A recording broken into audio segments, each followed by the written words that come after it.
Hi guys, welcome back to my YouTube channel. This pretty face is Tanu Thakur and today I'm going to remake the most requested video. Every second query is related to that. So I'm going to make video on how to crack OET in your first attempt or I cannot say, like, I'm not sure about the thumbnail, but I think it's more about the tips you need to crack OET in your first attempt. And as a person who did this in one go, I have a lot of things to share, honestly.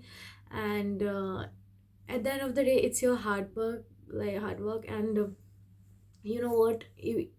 I'm not sure, like, these are the tips which might work for you, which might not work for you. So it's completely your choice.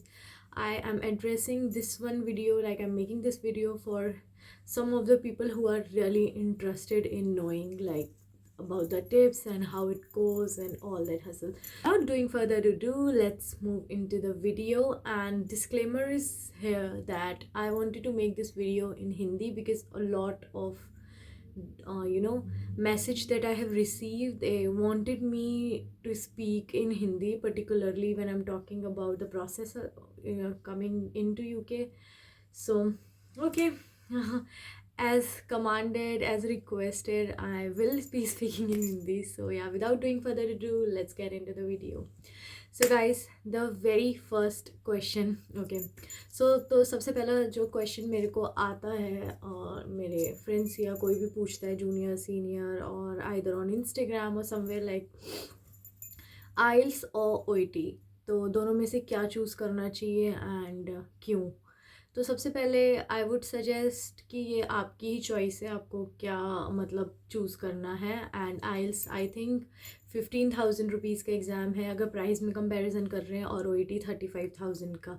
सो लोग mostly move on करते हैं कि आइल्स देंगे, but for a nurse, for a doctor, and specifically for a nurse, I would suggest OET is good because we have the terminologies, the material, the thing which are going to come in exam is related to medical terminology. जो भी material उसमें आता है, चाहे वो reading हो, चाहे वो लिसनिंग हो, चाहे वो स्पीकिंग हो, या फिर चाहे वो राइटिंग हो, तो हमें जो भी क्वेश्चंस आते हैं, जो भी हमें सॉर्ट आउट करना होता है, वहाँ पे सॉल्व करना होता है, वो सब कुछ मेडिकल रिलेटेड ही होता है। तो वो एक पॉइंट, सबसे स्ट्रॉन्गेस्ट पॉइंट है OET का, जो इसको आइल से काफ़ी ज़्यादा लाइक सेपरेट करता है।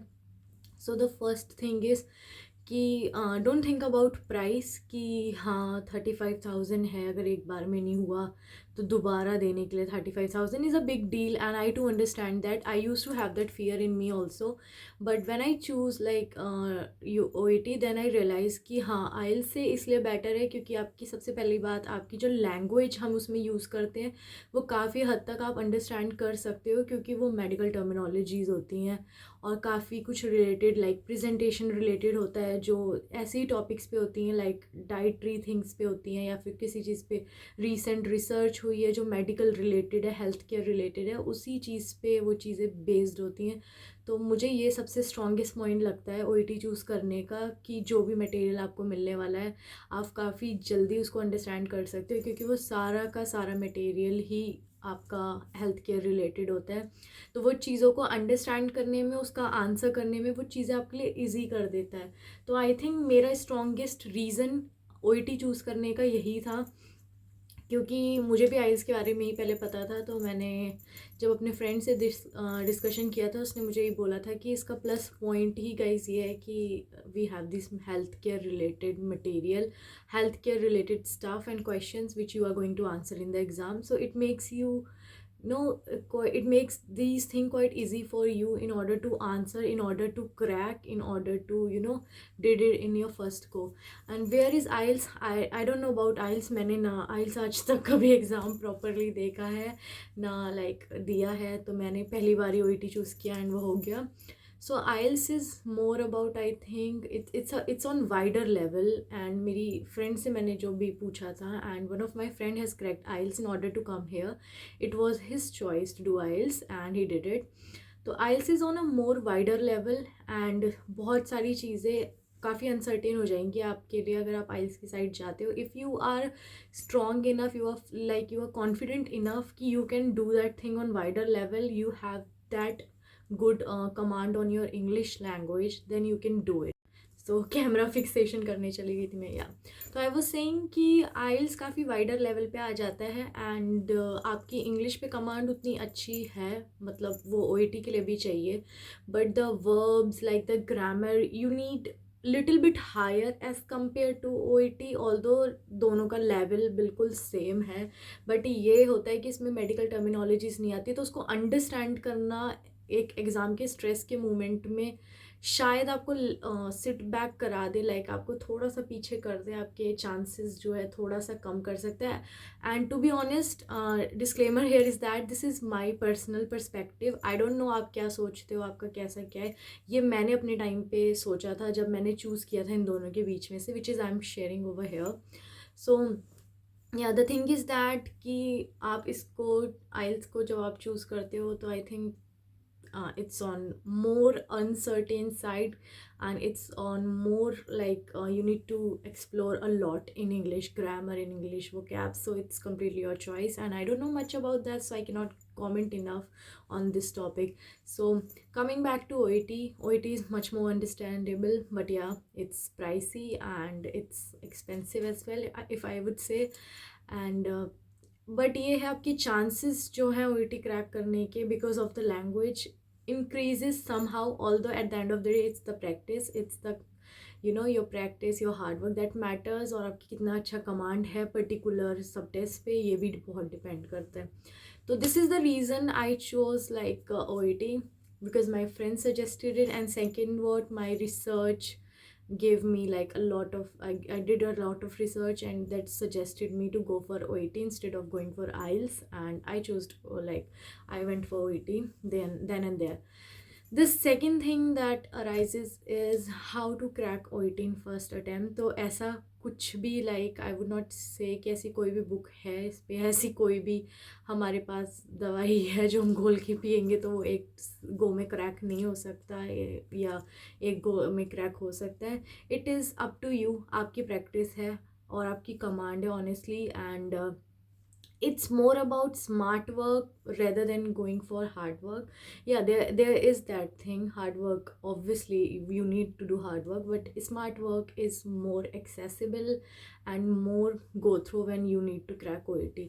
So I did both, and I took a lot of tips from my like friends, from my seniors and those who have cracked OET. So yeah, सबके टिप्स मैंने लिए, पर मैंने किया वही जो मेरे लिए इजी था, जो टेक्निक्स मेरे लिए ठीक थी, या जो मैं सही से क्रैक कर पा रही थी, जिस टेक्निक को लगा कि मेरे मार्क्स ज़्यादा आ रहे थे, किया मैंने वही। ऑल मैंने सबसे टिप्स ली थी पर सुनी और करी अपनी।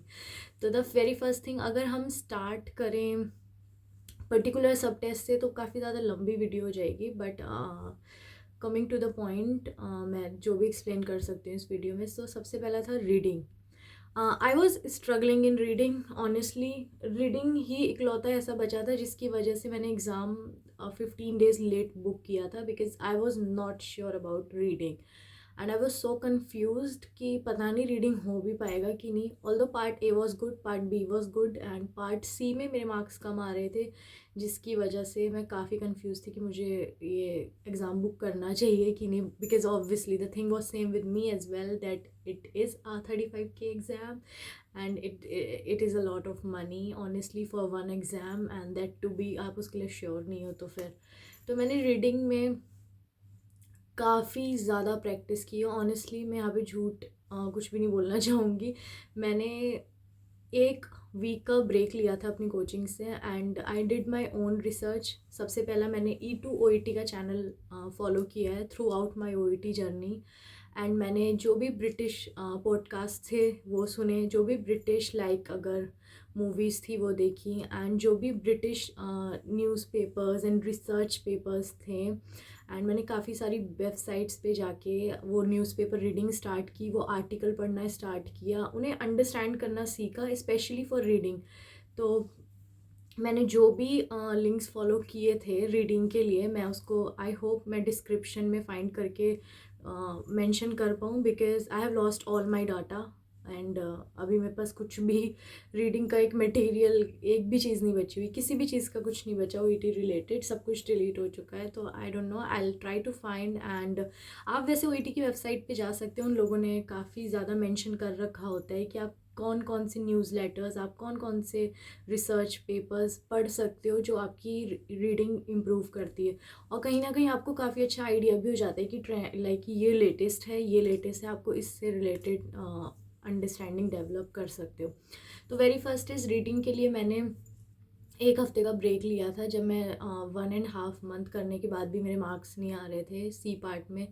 मैंने यही पढ़ना स्टार्ट किया, जो भी आर्टिकल्स होते थे, ब्रिटिश आर्टिकल्स स्पेशली, वो मैंने पढ़े, उनकी लैंग्वेज अंडरस्टैंड की एंड वो कैसे समराइज़ करते हैं इन्फॉर्मेशन को, उस समराइज़ के थ्रू वो क्या कहने की कोशिश कर रहे हैं। Because part C is more about understanding other people's attitude and what they are trying to say in that particular paragraph. तो मैंने वो काफ़ी समझने की कोशिश की यहाँ से। तो मैंने न्यूज़ लेटर्स पढ़े थे, रिसर्च पेपर्स पढ़े थे, एंड टू बी ऑनेस्ट शुरू में मेरे को समझ नहीं आता था कि इसका मीनिंग है क्या। जब मैंने 2 3 3 4 5 6 करते करते करते एक मोमेंट आया, थोड़ा सा अंडरस्टैंडिंग बढ़ी कि ओके, ये इनका ये तरीका है ये चीज़ समझाने का। काफ़ी हेल्प मिली मेरे को ऑनेस्टली ये रिसर्च पेपर्स पढ़ने से। And then time management, the most most most important thing guys. मैं शुरू से ही ये सजेस्ट करना चाहूँगी कि put your phone in this side and put on the timer. Like जो भी एग्जैक्ट टाइमर होता है, लाइक पार्ट ए के लिए अगर 15 मिनट्स है, तो आपको पार्ट ए के लिए कोशिश करो पहले आप उसको 15 मिनट्स में प्रैक्टिस करो, फिर आप कोशिश करो उसको 14 मिनट्स में करो, और आप 13.5 तक भी जाते हो तो आप इजीली एग्ज़ाम टाइम पे एनजाइटी मैनेज करने के बाद भी 14 मिनट्स में कंप्लीट कर लोगे। मैंने यही किया था, मैंने पहले 15 मिनट्स का टाइमर लगाना स्टार्ट किया, 15 मिनट्स में नहीं हो पा रहा था, फिर मैंने काफ़ी टाइम लगा उसे मैनेज करने में, 2 दिन 3 दिन मैं प्रैक्टिस करती रही। एंड मैं रोज़ ही प्रैक्टिस करती थी चारों सब टेस्ट की, नॉट गोना लाई, मैं चारों ही सब टेस्ट की प्रैक्टिस करती थी। एंड देन मैंने टाइमर लगा के एंड पेंसिल से ही प्रैक्टिस की है। I have not even use pen, and this was suggested by even again with my like my friend suggested me to use pencil since your starting. Because I don't know ये सारी छोटी बातें matter करती हैं कि नहीं, but pain से जो आपकी स्पीड होती है एंड पेंसिल से जो स्पीड होती है, it's quite different. And this is my perspective, again I don't know about you guys. तो मैंने पेंसिल से ही प्रैक्टिस की है, एंड मैंने टाइमर लगाया 15 मिनट्स का, उसके बाद 14.5 किया, फिर 14 किया, एंड 13.5 पे मैंने छोड़ दिया। बिकॉज तब तक मुझे समझ आ गया था जो स्किमिंग होती है पार्ट ए में वो कैसे करनी है, एंड मुझे टाइम मैनेजमेंट कैसे करना है, पार्ट ए का भी जो ABC पार्ट होते हैं उसमें कितना कितना डिवाइड करना है एंड कैसे समझना है। तो रीडिंग में सबसे पहले मैं पार्ट ए के लिए बोलूँगी कि इसमें स्किमिंग को आप टाइम दे सकते हो। आप आई वुड सजेस्ट आप 50 to 60 सेकेंड्स तो दो, स्किमिंग अच्छे से करो। क्योंकि अगर आपको लगता है कि नई नई आंसर की तरफ आप भाग रहे हो, स्किमिंग नहीं कर रहे हो, तो आप एनीवे अपना टाइम वेस्ट ही करोगे, क्योंकि आंसर्स नहीं मिलने विदाउट स्किमिंग। ये मेरा अपना कंक्लूजन मैंने सोचा था, क्योंकि मैं शुरू में यही करती थी, मैं जल्दी से क्वेश्चन पढ़ के आंसर के पीछे अपना टाइम वेस्ट करने लगती थी और स्किमिंग बहुत कम करती थी। तो स्किमिंग पे मैंने फिर ये मैंने सोचा, एंड मेरे टीचर्स ने भी बताया कि do skimming first, give your time to skimming and then see the results. And यही हुआ, मैंने स्किमिंग को 1 से 1.5 मिनट दिया, नॉट गोना लाई, मैंने तो इवन ज़्यादा टाइम दिया था। आई वुड सजेस्ट आप 60 सेकेंड्स भी दे सकते हो। मैंने इंपॉर्टेंट इन्फॉर्मेशन उसमें लाइक पेंसिल से हाईलाइट ही कर दी थी टेस्ट पेपर में, क्योंकि मुझे पता था जो मेन वर्ड्स होते हैं ना स्किमिंग में, लाइक जैसे कुछ भी अलग लिखा होता है, लाइक कंट्री का नेम अलग लिखा है या कोई नंबर लिखा हुआ है, तो मैंने उसको सर्किल करके अलग कर दिया था या हल्का सा उसको हाईलाइट कर दिया था, सो दैट मुझे अगर उससे रिलेटेड क्वेश्चन दिखता है तो मैं उसको तुरंत उस पर आंसर कर पाऊँ। तो मैंने स्किमिंग को टाइम दिया और मैंने हाईलाइट्स करे उस चीज़ को, और काफ़ी मैं समझ जाती थी स्किमिंग करके कि इस पर्टिकुलर बॉक्स में वो किस चीज़ के बारे में बात कर रहा है, और अगर वो उससे रिलेटेड क्वेश्चन होता था तो मुझे पता था मुझे किस बॉक्स में जाके उसका आंसर ढूंढना है। ऑल्दो कभी कभी ऐसा होता है कि आपकी हेडिंग्स मेंशन होके आती हैं, सब हेडिंग्स उन पैराग्राफ में, और कभी कभी नहीं आती हैं। तो मैंने मेरी कोचिंग में मैंने ये भी सीखा था कि आप अगर किसी पैराग्राफ की हेडिंग नहीं आती तो you can make your own heading as well, उसकी अंडरस्टैंडिंग डेवलप करके उस पैराग्राफ की आप, फॉर एग्जांपल अगर दिल्ली के फूड वूड की बात हुई है, कुछ भी हुई है, तो मैं उसको नेम दे देती थी दिल्ली फूड एंड बहुत शॉर्ट में लाइक अपनी एब्रीवेशंस मैंने डेवलप कर रखी थी फूड एंड जल्दी से डी लिख दिया तो मुझे समझ आ जाएगा कि डी दिल्ली से रिलेटेड है, फूड एफ उससे रिलेटेड है। तो मैंने स्किमिंग को टाइम दिया, मैंने टाइम मैनेजमेंट सीखा पार्ट ए में एंड मैंने हेडिंग्स और अंडरस्टैंडिंग को टाइम दिया और मैं क्वेश्चंस के पीछे नहीं भागी, आंसर्स के पीछे नहीं भागी। मैंने सबसे पहले यही किया इम्प्रूव अपना एंड उसके बाद काफ़ी इम्प्रूवमेंट हुआ एंड आई वुड सजेस्ट अगर 19-18 तक आपके मार्क्स आ रहे 20 में से, आई डोंट नो पैटर्न अगर चेंज भी हो गया, मैंने जाके कुछ भी लाइक अभी रिसर्च नहीं मारी ओईटी के बारे में क्योंकि रीसेंट वीडियो जो मैंने डिटेल में बनाई थी वो तो प्रॉपर डिलीट हो चुकी है। So I wanted to make a short video related to tips of OET. तो 15 मिनट्स मैनेज किए, 18-19 मार्क्स मेरा गोल था 20 में से स्किमिंग में, सॉरी पार्ट ए में and I did my like best, I give my best. और उसके बाद आप ये भी कर सकते हो, ये हाइलाइट्स एंड ऑल करने के बाद भी सबसे बड़ी बात है टाइम मैनेजमेंट। तो आई वुड सजेस्ट कि शुरू से ही अलार्म क्लॉक अपने साइड में रख के वो माहौल लाइक जो आपका इन्वायरमेंट है वो आपको अपने घर से ही जहाँ पे भी आप रह रहे हो वहाँ से ही डेवलप करना पड़ेगा, उससे स्ट्रेस में रहने की आदत। आपकी ब्रेन वैसे ही रिवायर हो जाती है जैसे आप उसको रिवायर करोगे। तो अगर आप आज से ही अलार्म लगा के अपने ऊपर वो प्रेशर लेके चल रहे हो मुझे 15 मिनट्स में करना है, तो आई वुड से कि आप जब एग्ज़ाम टाइम पे बैठे होगे तो आपकी ब्रेन ऑलरेडी उस चीज़ को लेकर हैबिचुअल हो गई होगी, तो आपको उतना ज़्यादा स्ट्रेस लेवल क्रिएट नहीं होगा जो विदाउट टाइमर आप प्रैक्टिस कर रहे हो। I think it's just your waste of time. मैं किसी को भी सजेस्ट नहीं करती कि विदाउट अलार्म क्लॉक लगाए आप उसकी प्रैक्टिस करो। Pencils, these are some mini things, like बहुत छोटी छोटी चीज़ें हैं पर ये बहुत मैटर करती हैं। And coming to part B, I'm not going to get into details of part A a lot. If you have specific questions you can comment down below, maybe we require a separate video on each subtest if that's possible, अगर आपकी curies इससे complete नहीं होती हैं। So या keeping that aside, moving to part B, I think उसमें 6 questions होते थे एंड उसके लिए मेरी कोचिंग ने एक डिफरेंट टेक्निक बताई थी कि लाइक शुरू के आप पैराग्राफ होता है, आप शुरू की 4 लाइंस पढ़ लो, एंड की 4 लाइंस पढ़ लो और आंसर ढूंढो तो मिल जाता है। मोस्टली ऐसे ही होता है बट फॉर मी मैंने ये टेक्निक यूज़ नहीं की ऑनेस्टली। मैंने अपना टाइम दिया बी पार्ट को and I think B and C 45 या 40 मिनट्स का होता है। I am not so sure about the time because अब मैं भूल चुकी हूँ, मैंने 1 साल पहले ओईटी दिया था तो कुछ भी याद नहीं है अब इतना ज़्यादा। तो आई थिंक दोनों बी और सी का टाइम सिमिलर होता है 45 minutes if I am not wrong. तो मैंने वो टेक्निक यूज़ नहीं की, मैंने पूरा पैराग्राफ पढ़ा, मैंने टाइम दिया है। रीडिंग मतलब रीडिंग ही करनी है और अंडरस्टैंडिंग डेवलप करनी है, तो मैंने उसको पूरे पैराग्राफ को पढ़ने के बाद ही अपना आंसर चूज़ किया था। And I think in my perspective personally B part बहुत इजी होता है। एट कभी कभी 6 में से 6 भी मैंने उसमें क्रैक किए हैं, वरना 5 मेरा काफ़ी कांस्टेंट स्कोर रहा है अगर मैंने ध्यान से पढ़ के आंसर किया है तो। अदरवाइज़ बीच में जब मैं ज़्यादा ओवर कॉन्फिडेंट हो जाती थी 3-4 भी मेरे मार्क्स आए, तो मैं उससे कुछ, आप भी लाइक उससे कुछ डीमोटिवेट मत होना, कभी कभी मेंटल जोन आउट ऑफ कुछ होता है तो आ जाते हैं वो marks come. Other than that तो मैंने ये टेक्निक यूज़ नहीं की। आई don't know about you guys, आप ये टेक्निक यूज़ कर रहे हो कि नहीं, शुरू की 4 लाइन एंड बाद की 4 लाइन। मैंने तो पूरा पैराग्राफ पढ़ा, अंडरस्टैंड किया, देखा क्वेश्चन क्या पूछ रहा है। क्वेश्चन भी मैं 2 बार ही पढ़ती थी, लाइक एक बार में क्योंकि आपको पूरा एनालाइज होता है, अच्छा ये लिखा है, and then second time you read it properly and then you try to find out that answer. तो मैं पहले पैराग्राफ उसका पढ़ती थी क्योंकि अगर मैं क्वेश्चन पढ़ लेती हूँ तो मेरा दिमाग आंसर ढूंढने के लिए ज़्यादा मेहनत करता है बजाय उस पैराग्राफ को समझने के।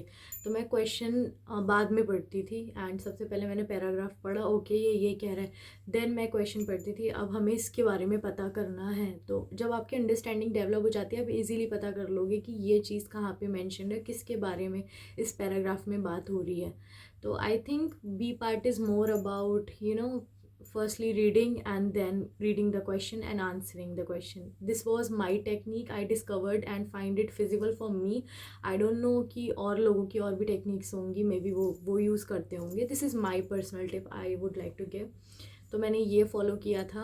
And you can switch on, you can experiment, आपको कौन सी चीज़ ज़्यादा फिजिबल लग रही है आप उसके साथ जा सकते हो, बजाय मेरी टिप्स सुनने के या यूट्यूब पे लाइक कुछ भी टिप्स सुनने के, आप सबकी सुनो एंड एक्सपेरिमेंट करके देख सकते हो। अच्छा ये टेक्निक लगाई इतने मार्क्स आए एंड ये मुझे समझ आ रही है तो आप उसके साथ जाओ, और ये टेक्निक लगाई इतने मार्क्स नहीं आ रहे, मुझे समझ नहीं आ रही, leave it. There is no perfect and settled और डेफिनेट पाथवे कि यही करना है, नहीं, it's up to you, you can explore, you can experiment, you can do your own thing.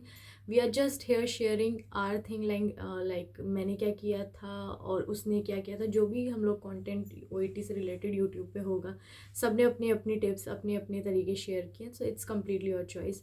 तो पार्ट बी में मैंने ये किया and then coming to part C, I can still remember the struggle I had in part C. Guys मुझे attitude ही समझ नहीं आता था राइटर का कि राइटर लाइक किस चीज़ का आंसर मांग रहा है, मुझे कुछ और ही अंडरस्टैंडिंग डेवलप होती थी उस पैराग्राफ से, एंड राइटर पता नहीं कुछ और ही कहने की कोशिश कर रहा होता था। मैं इतना दुखी हुई हूँ रीडिंग में।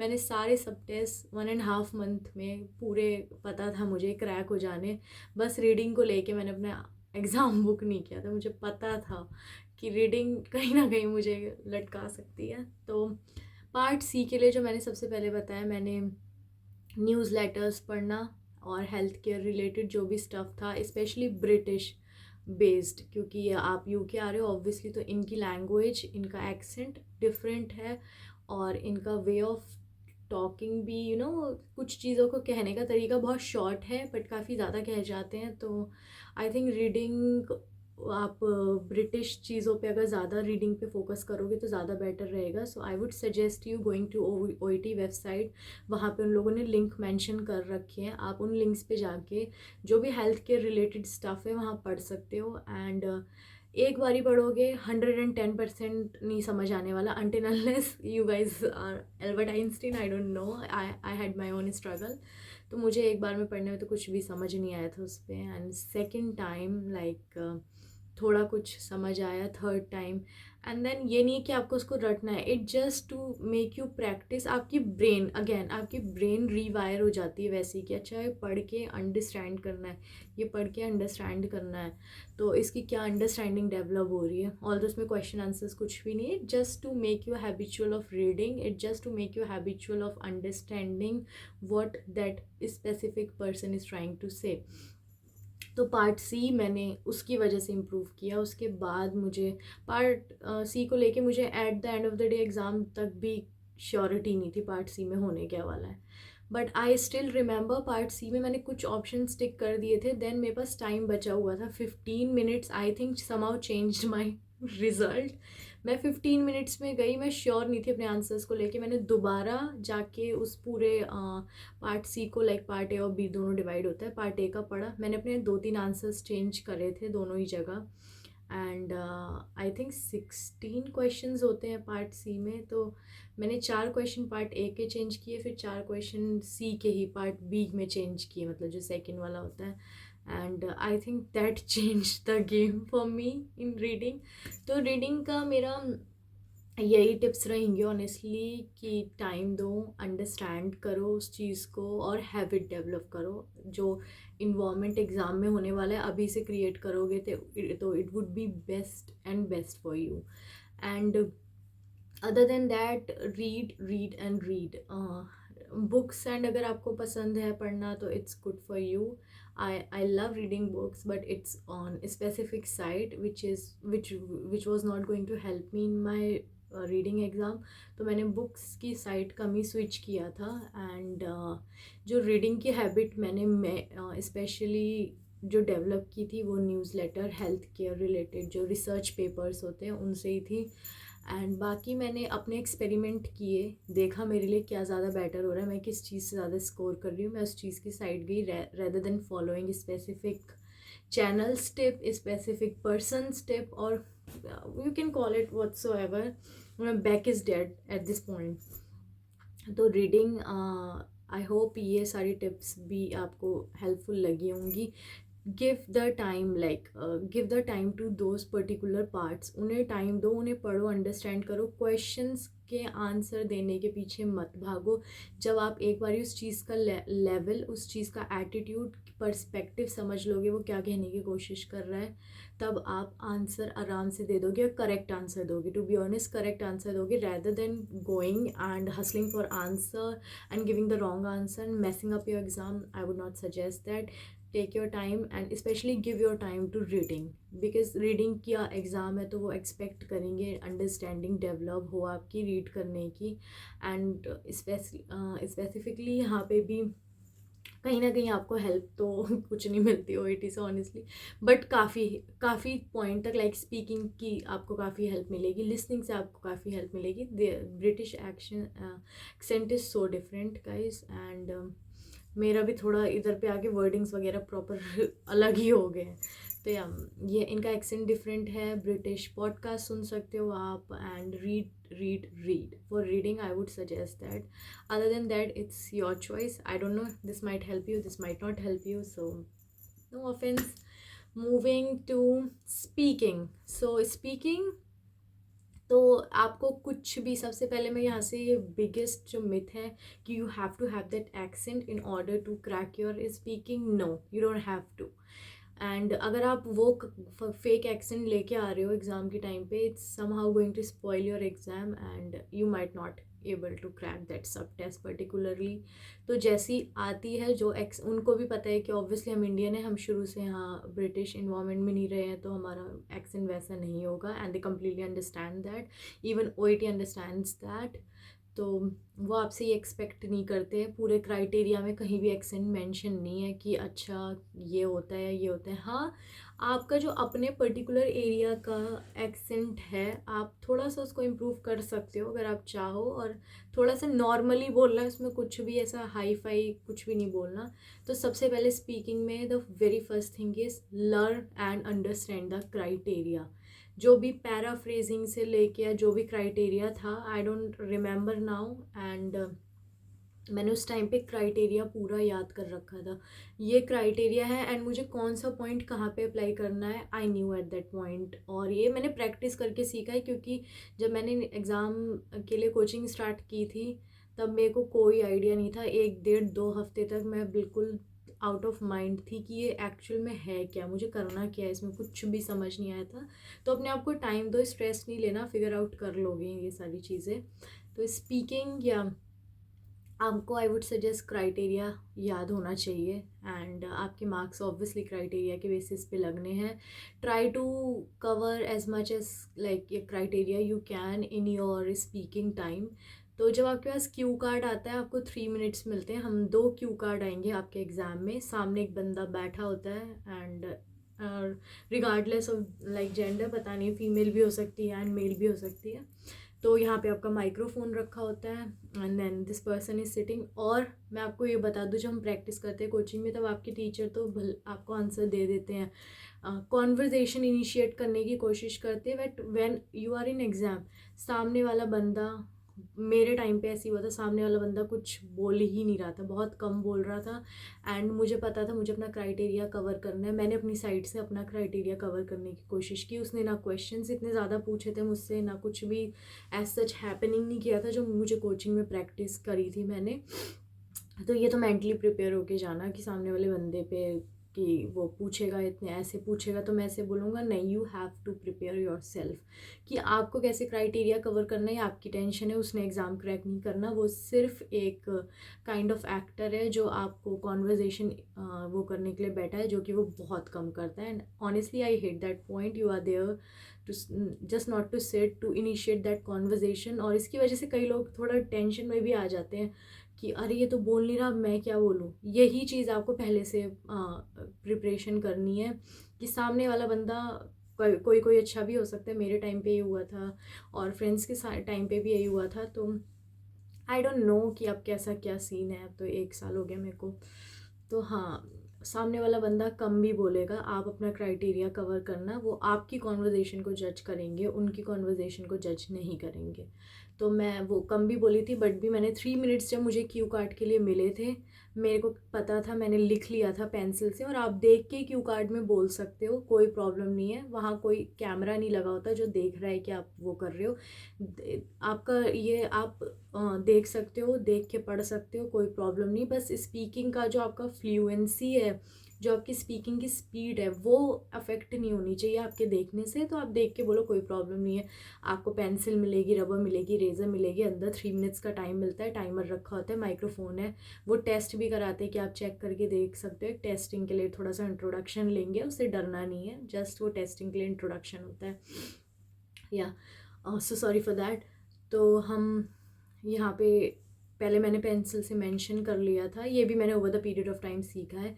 तो जब मेरे पास क्यू कार्ड आया, मैंने क्यू कार्ड पहले पढ़ा 30-40 सेकेंड अच्छे से, ओके ये है। उसके बाद मैंने लाइन अप कर लिया पेंसिल से कि मुझे यहाँ पे पैराफ्रेजिंग करनी है, यहाँ पे ये करना है, पॉइंट कवर करने हैं, यहाँ पे रीअश्योरेंस देना है, और यहाँ पे मुझे साइन पोस्टिंग करनी है। तो ये सारी चीज़ें, oh I remember the things okay. तो ये सारी चीज़ें मैंने पहले ही लिख ली थी, और मेरे मेंटली मैंने सेटअप कर लिया था। इवन क्वेश्चन भी आप लिख सकते हो, आप पैराफ्रेजिंग के लिए क्या क्वेश्चन पूछना चाहते हो, आप रीअश्योरेंस के लिए क्या बोलना चाहते हो, आप एजुकेशन में कैसे एजुकेट करना चाहते हो। लाइक कुछ भी क्यू कार्ड आ सकता है, ज़रूरी नहीं है, बकवास सा भी आ सकता है कि किसी को ये एलर्जी है, मेरे को एलर्जी हो गई, जीपी के पास गया तो क्या होगा, ये वो। सो तो जस्ट बी प्रिपेयर्ड।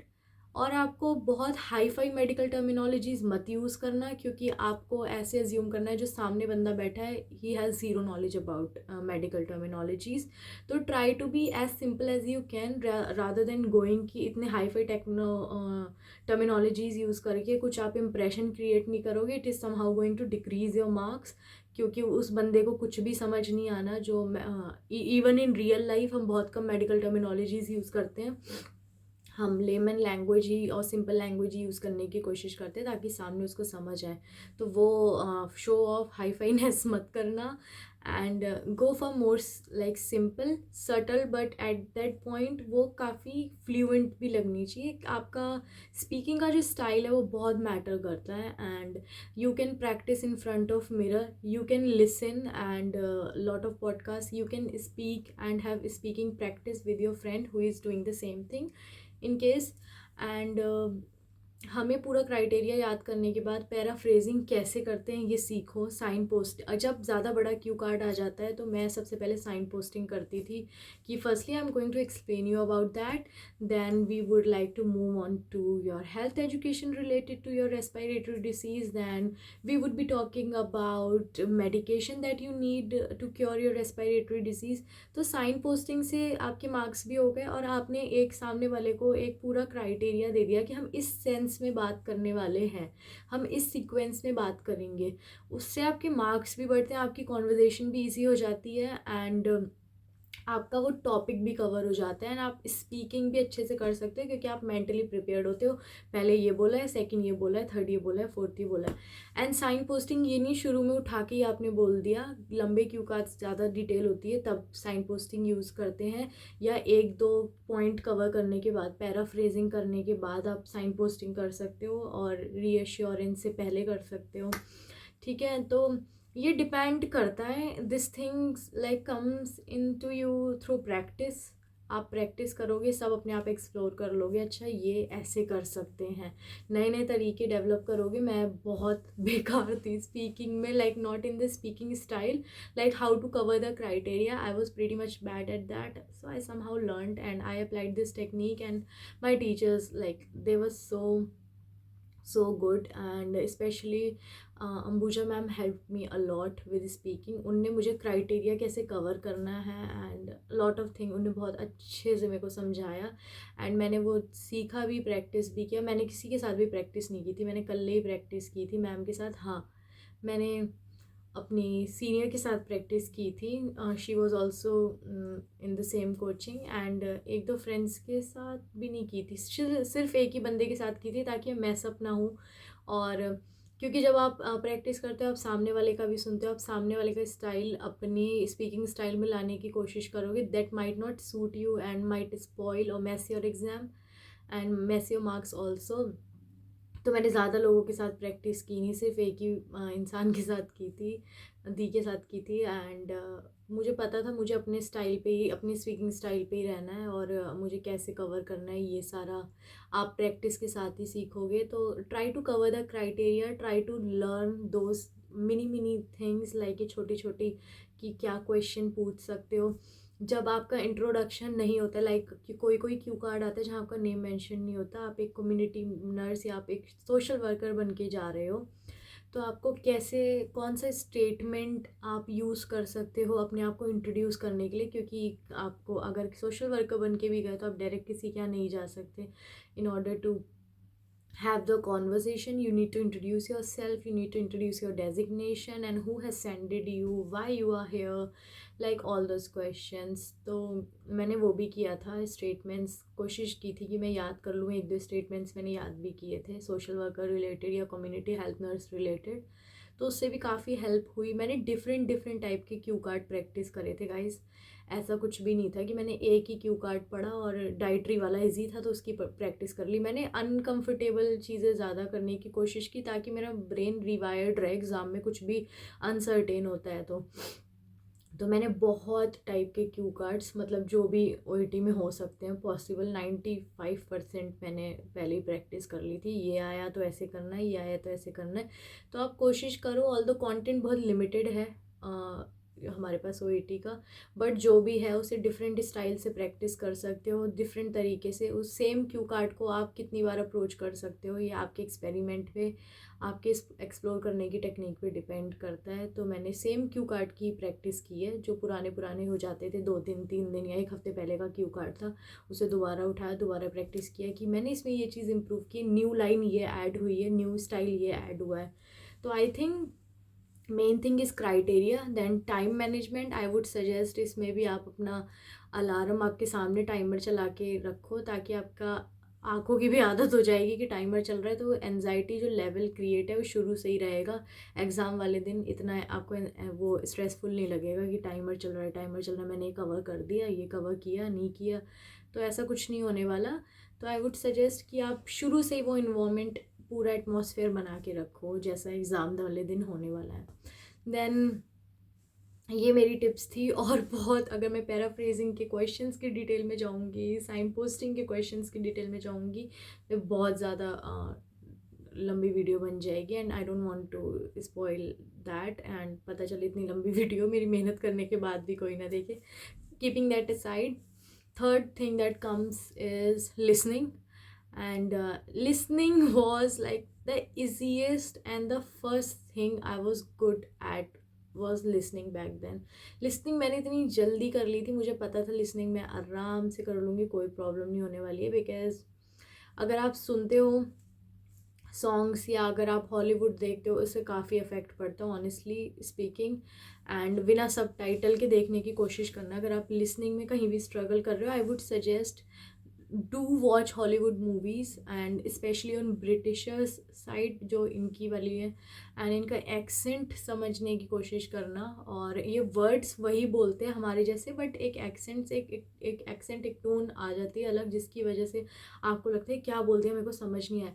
तो अगर आप शुरू से ही सुनने की आदत डाल लोगे, लाइक जब से आप प्रैक्टिस कर रहे हो उसी दिन से सुनने की आदत डाल लो, लाइक अगर आप सॉन्ग सुनते हो या आप किसी पर्टिकुलर सिंगर को फॉलो करते हो, तो आप उसके सॉन्ग भी सुन सकते हो और कुछ नया सुनने की कोशिश करो, क्योंकि जो पुराने सॉन्ग आपने सुन रखे होंगे, पहले के हॉलीवुड भी होंगे, लिरिक्स याद होती हैं, कहीं ना कहीं एक्सेंट समझ आ जाएगा। Try to go on a new side, जो गाने नहीं सुने हैं और जो थोड़े भी लाइक अलग साइड पे हैं, तो आप उन्हें सुनो, और बिना सब टाइटल के सुनना, एंड देखना नहीं है आपको, सुनने पे फोकस करना है। तो आई वुड सजेस्ट दैट, मैंने बहुत किया ये। एंड लिसनिंग मैंने बहुत जल्दी, सबसे पहला सब टेस्ट जो मुझे पता था मेरा हो जाएगा वो लिसनिंग था, सेकंड स्पीकिंग था, third writing, then fourth reading. तो मैं at the end of exam भी कंफ्यूज थी। तो लिसनिंग में part A, try to get maximum marks in part A, सबसे इजी होता है ऑनेस्टली मैं बोल रही हूँ, पार्ट ए से ज़्यादा इजी कुछ भी नहीं लगेगा आपको। पार्ट ए और पार्ट बी सबसे ज़्यादा इजी पार्ट है लिसनिंग में। पार्ट सी में ऐसा होता है कई बारी दोनों प्रेजेंटेशन होती है। आई थिंक एग्ज़ाम में ऐसा नहीं होने वाला कि दोनों प्रेजेंटेशन आए। एग्ज़ाम में एक इंटरव्यू एक प्रेजेंटेशन आता है पार्ट सी में। तो इंटरव्यू में भी ज़्यादा से ज़्यादा मार्क्स क्रैक करने की कोशिश करो, क्योंकि प्रेजेंटेशन सुनते सुनते आप इतना मेस्ड अप हो जाते हो, गलत होना ही है। एनीवे मेरे साथ तो यही हुआ था। तो मैंने अपना मेंटल वो बना लिया था कि जोन की नहीं, पार्ट ए में मुझे मैक्सिमम मार्क्स कवर करने, पार्ट बी में एंड पार्ट सी की इंटरव्यू वाले पार्ट में भी मुझे मैक्सिमम मार्क्स कवर करने हैं। तो पार्ट ए काफ़ी इजी होता है, आप आराम से कर लोगे। वन वर्ड, अगर मैं गलत नहीं बोल रही हूँ, पैटर्न ज़्यादा चेंज नहीं हुआ, तो वन वर्ड फिल करना होता है आपको, आप आराम से कर लोगे। सेकंड चीज़, जब आप पार्ट बी में आते हो, आई थिंक आपको टिक करना होता है कि हाँ, this person is talking about this topic, they are talking about BP of patient, they are talking about something diet of patient. तो आई थिंक वो भी काफ़ी इजी हो जाता है टिक करना। अगर आपने अपने ईयर्स को लिसनिंग की, अपने ब्रेन को अपनी लिसनिंग की आदत डाल रखी है, तो आई थिंक काफ़ी इजी हो जाएगा आपके लिए। और आप इतना एंशियस नहीं होगे एग्ज़ाम के टाइम पे कि क्या बोल रहा है, समझ नहीं आ रहा है, एक्सेंट ऊपर से चला गया, नहीं।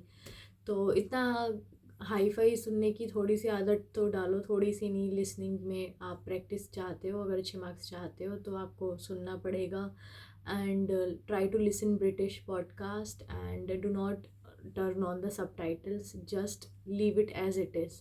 एक बार में समझ नहीं आ रहा, दूसरी बार सुनने जाना, दूसरी बार में नहीं आ रहा, तीसरी बार में सुनने, 110% आ जाएगा। इतना तो कुछ भी, हाँ, इतना ज़्यादा वो नहीं होगा कि आपको समझ ही ना आए, एंड इतना हैवी एक्सेंट नहीं है। बट हाँ, इट डिपेंड्स, लाइक काफ़ी, किसी को ज़्यादा टाइम लगता है, किसी को कम टाइम लगता है। और अगर आप पहले से सुनते हो तो आई थिंक आपको इतना ज़्यादा टाइम नहीं लगेगा। तो आई वुड सजेस्ट दैट कि आप नेटफ्लिक्स पे भी सबटाइटल ऑन करें, बिना ही वीडियो देखना। एंड देन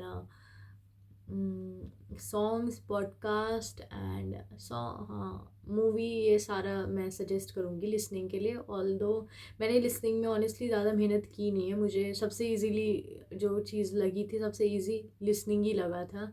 एंड मैंने बहुत ज़्यादा उसमें कुछ मेहनत नहीं की। तो लिसनिंग में मैंने बस यही किया था, अपना और अच्छी अंडरस्टैंडिंग डेवलप करने के लिए। इन केस अगर एग्ज़ाम में थोड़ा और हैवी एक्सेंट आ जाता है लिसनिंग में, किसी भी चीज़, किसी भी पार्ट में, तो मैं उस चीज़ को समझ पाऊँ, बस मैंने उस चीज़ के लिए अंडरस्टैंडिंग इससे डेवलप की थी। बाकी आई थिंक लिसनिंग में आप काफ़ी अच्छे स्कोर कर सकते हो। आई डोंट नो, लिसनिंग में मेरे 410 मार्क्स थे, मुझे प्रॉपरली याद भी नहीं है मार्क्स भी।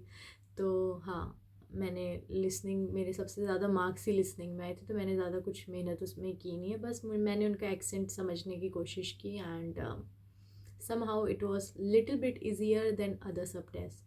And then moving on to the writing, writing guys, writing में टाइम लगा था। राइटिंग में आई वुड, सबसे पहला टिप ही यही होगा कि just use pencil, use pencil. और वो जो लाइन वाले लाइक शीट्स होती हैं वही यूज़ करो। प्लेन पेपर पर प्रैक्टिस करके कुछ फ़ायदा नहीं होना है, क्योंकि एग्ज़ाम में शीट ही आती है 2 पेज की। एंड सब लोगों को लगता है राइटिंग से फ़र्क पड़ेगा कि नहीं, पता नहीं, ऐसा मेरा पर्सपेक्टिव है। राइटिंग से थोड़ा बहुत फ़र्क पड़ता है। तो अगर आप लाइक कंजेस्टेड लिख रहे हो, मेस्ड अप लिख रहे हो, तो it anyway, I don't no, although criteria में राइटिंग से कुछ इफ़ेक्ट पड़ता है नहीं पड़ता है, ऐसा मैंशनड है नहीं कि राइटिंग से कुछ इफ़ेक्ट नहीं पड़ता। तो but I would want to give you this tip कि अगर आपकी राइटिंग थोड़ी भी कंजेस्टेड है, मेस्ड अप है, तो try to write clearly in a sophisticated manner, you know, sophisticated in the sense कि अगर मैं पढ़ रही हूँ, कोई भी पढ़ रहा है, तो उसको समझ तो आ जाए आपने वर्ड क्या लिखा है। कोई कोई इतना कंजेस्टेड लिखता है, आपको समझ नहीं आता। तो मुझे ऐसा लगता है शायद, ऑल्दो क्राइटेरिया में मेंशन नहीं है, this is my perspective and you can not focus on this point, but ऐसा मुझे लगता है राइटिंग से थोड़ा बहुत शायद फ़र्क पड़ता हो। क्योंकि अगर आप क्लियर नहीं लिखोगे, समझ नहीं आएगा, और आपका लेटर अच्छा भी होगा तो बंदा समझ नहीं पाएगा आपने इन्फॉर्मेशन दी क्या है। तो असेसमेंट में थोड़ी सी प्रॉब्लम आ सकती है, क्योंकि कोई कोई बहुत बहुत अच्छा लेटर भी लिखता है, बट राइटिंग थोड़ी कंजेस्टेड होती है। तो मुझे लगता है कि शायद असेसमेंट में कुछ फ़र्क पड़े, ऑल्दो ऐसा कुछ भी मेंशन नहीं है। तो राइटिंग में आई वुड सजेस्ट कि क्रोनोलॉजिकल या ऐसी कुछ था, सी से, अगर मैं ये वर्ड गलत प्रोनाउंस नहीं कर रही हूँ, यही इसका टेक्निक थी। मैंने यही ऑर्डर फॉलो किया। मैं दूसरे 2-3 टेक्निक और सिखाई थी हमारी कोचिंग में, मैंने वो कभी यूज़ ही नहीं की। मुझे पता था मैं ज़्यादा टेक्निक्स के पीछे अगर भागी तो मैं मैसअप करूँगी लेटर, और एज सच कोई भी टेक्निक के कोई मार्क्स नहीं है, ये सब हमारा तरीका होता है कोचिंग्स का कि हम उस चीज़ को ईज़िली अटैम्प्ट कर पाएँ। तो आप किसी भी टाइप में, किसी भी लाइक स्टाइल में लेटर लिखोगे, मार्क्स आपने मिलने हैं अगर आपने पूरी इन्फॉर्मेशन पहुंचाई है, आपने पूरा क्राइटेरिया कवर किया है। तो राइटिंग में सबसे पहले टेक योर टाइम। पेंसिल तो आप यूज़ नहीं कर सकते। जब शुरू में आपको पढ़ने का कितना टाइम मिलता था, 10 मिनट या 15 minute, 10 minutes if I am not wrong. तो 10 मिनट्स जस्ट फॉरगेट अबाउट कि आपको क्या, अरे मेरे को क्या इन्फॉर्मेशन हाईलाइट करनी है, मेरे को क्या इन्फॉर्मेशन हाईलाइट करनी है, एंड मुझे क्या क्या क्या उसमें से सिलेक्ट करना है। Do not go for that. Firstly 10 minute बहुत होते हैं एक इन्फॉर्मेशन, एक पेपर पढ़ने के लिए। तो टेक योर टाइम। एक बार में नहीं समझ आना आपको कि अच्छा ये लिखा हुआ है, आपको ही समझ आता है ये लिखा हुआ है। सेकेंड टाइम आप पढ़ोगे तो आपको समझ आएगा, ओके ये सारी चीज़ें मेंशन्ड हैं। उसकी जीपी की फ़र्स्ट विज़िट मेंशन्ड है, उसकी सेकंड, जब थर्ड आप आते हो तो आप समझोगे कि हाँ ठीक है। तो सबसे पहले मैं अगर राइटिंग अटैम्प्ट करने से पहले आप क्वेश्चन तो बाद में पढ़ो, फर्स्टली एक आइडिया ले लो, ओवरऑल स्किमिंग कर लेना। उसके बाद आप नीचे लेटर का जो क्वेश्चन मेंशन होता है कि write this letter to GP and tell them about the condition of Lisa and all her dietary habits and previous visits. तो आप एक बार स्किमिंग करने के बाद इस क्वेश्चन पे आना एंड देखना कि उसमें क्या क्या इंफॉर्मेशन मांगी है लेटर में। तो उसके बाद जब आप दोबारा पढ़ने जाओगे एंड आप फिर कोशिश कर सकते हो, फिर कोशिश करोगे तो वो सक्सेसफुल भी होगी कि आपको क्या इन्फॉर्मेशन चाहिए। और फिर भी समझ नहीं आ रहा तो दोबारा जाना क्वेश्चन पढ़ना, क्योंकि क्वेश्चन पढ़ना बहुत इंपॉर्टेंट है। जो भी वो इन्फॉर्मेशन मांग रहा है वो पूरी जानी चाहिए उसमें। एंड तो हाँ, आप क्वेश्चन पढ़ो, उसके बाद दोबारा जाओ और पढ़ो, इन्फॉर्मेशन हाईलाइट करने की कोशिश कर सकते हो। पेंसिल तो 10 मिनट्स में अलाउड नहीं होती, बट आप ऐसे ही देख के रख सकते हो कि ठीक है ये हो गया, ये हो गया, ये हो गया। एंड देन एंड देयर उन 10 मिनट्स में आपको इन्फॉर्मेशन सॉर्ट आउट करनी है, आपकी क्वेश्चन समझना है क्या इन्फॉर्मेशन मांगी है, वो सॉर्ट करके रखना है, फिर उसको हाईलाइट पेंसिल से, जब अलाउ कर देंगे पेंसिल से करोगे आप। एंड देन आप किस टाइप से उस इंफॉर्मेशन को समराइज करने वाले हो, कम से कम शब्द में, एंड अच्छे स्टाइल में, एंड यस प्रॉपर ग्रामर में। थोड़ी बहुत ग्रामेटिकल मिस्टेक चलती हैं, हो जाता है जब हम स्ट्रेसफुल इन्वायरमेंट में वो चीज़ कर रहे होते हैं, एक दो तो चलती हैं, but try to be good in grammar, क्योंकि सेंटेंस मेकिंग लाइक वो आपको थोड़ा ध्यान देना पड़ेगा। आप हैडवीन है, आप कुछ और यूज़ कर रहे हो, वॉजवीन, तो लाइक ये कैसे क्या अटैचमेंट्स हैं ये आप सीखो एंड सीख सकते हो। अगर आपकी ग्रामर वीक है, अगर अच्छी है तो it's a plus point for you. And इतना ज़्यादा कुछ ग्रामर का ये नहीं कि आपको प्रॉपर वर्ब्स याद करनी है, ये नहीं, आपको जस्ट सेंटेंस मेकिंग, मैंने सिर्फ सेंटेंस मेकिंग मेरा अच्छा था, वर्ब्स अच्छा था, तो मैंने सिर्फ उसको एक बार रीड किया था सारा, कि ठीक है इसके साथ ये past present future blah blah blah, those stuff, I hate that stuff, I hate grammar honestly, मुझे बिल्कुल भी पसंद नहीं है। तो मैंने कम से कम ही मैंने शायद एक दिन में 3-4 घंटे, बस एक वही दिन था जिस दिन मैंने ग्रामर देखी थी, वो भी सेंटेंस देखने के लिए। कोई यूट्यूब चैनल देखा था मैंने किसी बंदे का, लाइक 8th या 9th क्लास की, वो पास्ट फ्यूचर टेंस बता रहा था, एंड मैंने एक बार उसको रिकॉल किया, जस्ट लिख लिया हैड बीन, हैज़ बीन, ये वो सो, एंड उसको कर दिया शॉर्ट, एक जगह लिख के रख लिया था कि ये ऐसे इस जगह पे यूज़ होना है, ये ऑन द, ये वो सब तो मुझे पता था। तो ग्रामर हाँ थोड़ा बहुत मिस्टेक चलती है, ज़्यादा मिस्टेक नहीं चलेगी, इन्फॉर्मेशन का वो गलत हो जाएगा जो मैसेज आप भेजने की कोशिश कर रहे हो बंदे को। एंड राइटिंग में आई वुड से कि आपका लिखने का स्टाइल बहुत मैटर करता है। लिखने का स्टाइल इन द सेंस आप इन्फॉर्मेशन कैसे समराइज़ कर रहे हो वो मैटर करता है। ट्राई टू रीड अगेन, अगर आपको समझ नहीं आया क्या इन्फॉर्मेशन आपको हाईलाइट करनी है और क्या मेंशन करना है, तो आप पहले वो करो। सबसे पहले आप पास्ट विजिट के बारे में ही बताओगे, एकदम से प्रेजेंट और फ्यूचर विजिट के बारे में नहीं बताओगे। पहले आप किसी की पास्ट हिस्ट्री देते हो, तब आप उसकी प्रेजेंट हिस्ट्री देते हो। फॉर फ्यूचर में हम क्या कर सकते हैं वो डिस्कशन चलेगा। एंड नीचे जो भी आप मेंशन करते हो, लाइक जो भी है, एंड आप पर्पस जो डालते हो लिखने का लेटर, वो काफ़ी मैटर करता है। Then these mini mini things like date and the address and the at the end of the letter the address, या हम एड्रेस ही लिखते थे शायद, if I am not wrong. तो वो सारी चीज़ें बहुत मैटर करती हैं राइटिंग में। Practice with pencil and put on your alarm clock, या अलार्म क्लॉक के बिना फ़ायदा नहीं है कुछ भी प्रैक्टिस करके। और 45 मिनट्स आई थिंक मिलते हैं, या 40 मिनट्स मिलते हैं एक लेटर कंप्लीट करने के लिए।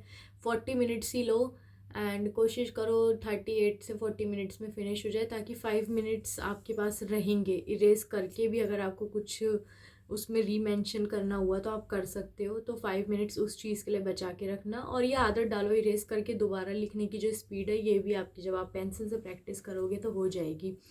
अदर देन दैट, आप डिफरेंट टाइप के लेटर्स प्रैक्टिस करो। डिफरेंट टाइप की जो भी इंफॉर्मेशन आ रखी होती है, चाहे वो सोशल वर्कर को लिखना हो, चाहे वो स्कूल हेल्थ नर्स को लिखना हो, चाहे वो किसी जीपी को लिखना है, कम्युनिटी हेल्थ नर्स को लिखना है, अपने सारे लेटर प्रैक्टिस करने की कोशिश करनी है।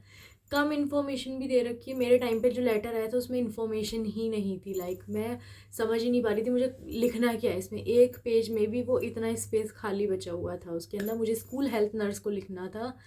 एंड मैंने अपना टाइम लिया, मैंने कहा लेटर तो मैं जल्दी लिख लूँगी, but the thing is that मुझे समझना है कि मुझे इन्फॉर्मेशन पास कौन सी करनी है। इसमें तो कुछ भी इन्फॉर्मेशन मेंशन नहीं है।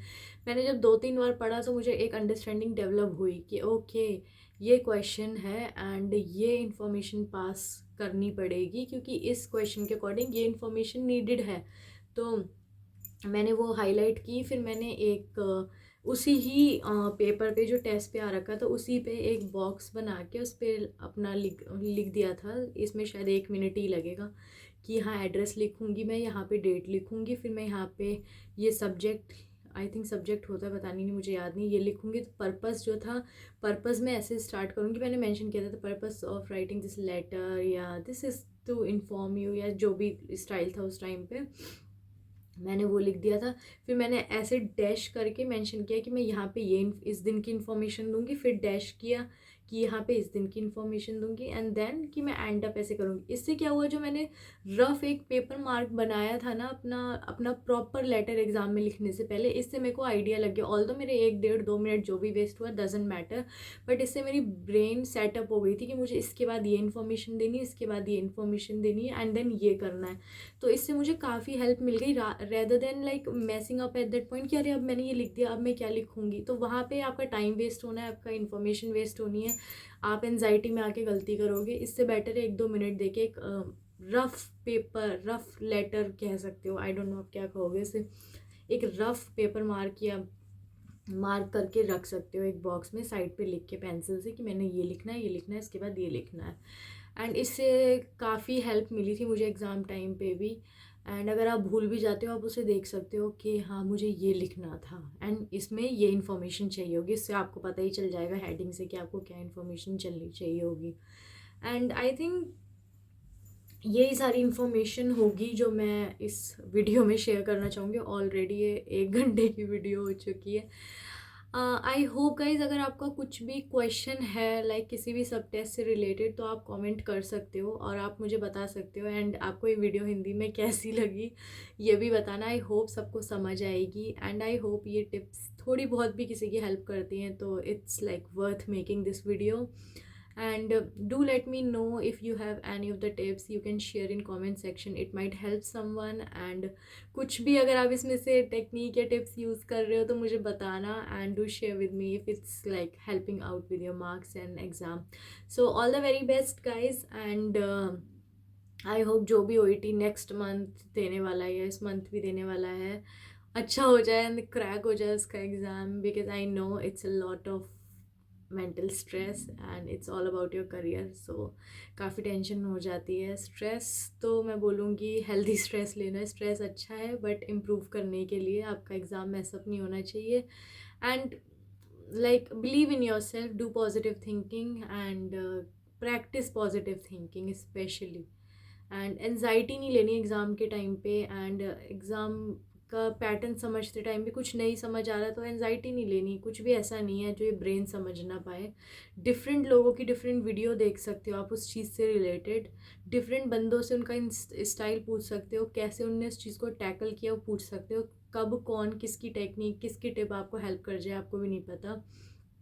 तो I would strongly suggest that, and I don't know what to say what to say more, and I hope this might have helped you। और अगर आपको पर्टिकुलर सब टेस्ट पे मैंने स्किमिंग कैसे करती थी या किस पे सब टेस्ट में मैंने ये टेक्निक कैसे अप्लाई की, उससे रिलेटेड क्या क्या क्वेश्चंस थे या क्या था, आप प्लीज़ कमेंट करना। एंड आई होप मुझे जैसे टाइम मिलेगा मैं उस पर भी वीडियो कवर करूँगी। And this might be a long video but I think it will be worth it every second अगर आपको ये समझ आया होगा। And stay tune for more such videos related to UK. एंड बहुत सारे क्वेश्चन आए हैं एनएमसी से रिलेटेड, एनएमसी एंड देन सीबीटी से रिलेटेड। तो whenever I'm getting the time and like all those thing I will be making those video। and कुछ भी मेरा गला सूख चुका है बोलते बोलते, कुछ भी क्वेश्चंस हैं तो do let me know in the comment section. And do follow share subscribe and like my channel. I hope आप लोग को अभी का कंटेंट अच्छा लग रहा होगा। एंड जो प्रीवियस डिलीट हो चुका है उसका गम मुझे हमेशा रहेगा, but I would be making a lot of videos super soon. So stay tuned. Bye guys, and thank you for tuning in. Thank you for liking and sharing this video. Share as much as you like possible। किसी और से share करने से आपके marks नहीं घट होने वाले, तो शेयर करो एंड हेल्प करो and be positive and be kind. Thank you guys, bye. बहुत सारा ज्ञान हो चुका है, बाय गाइस।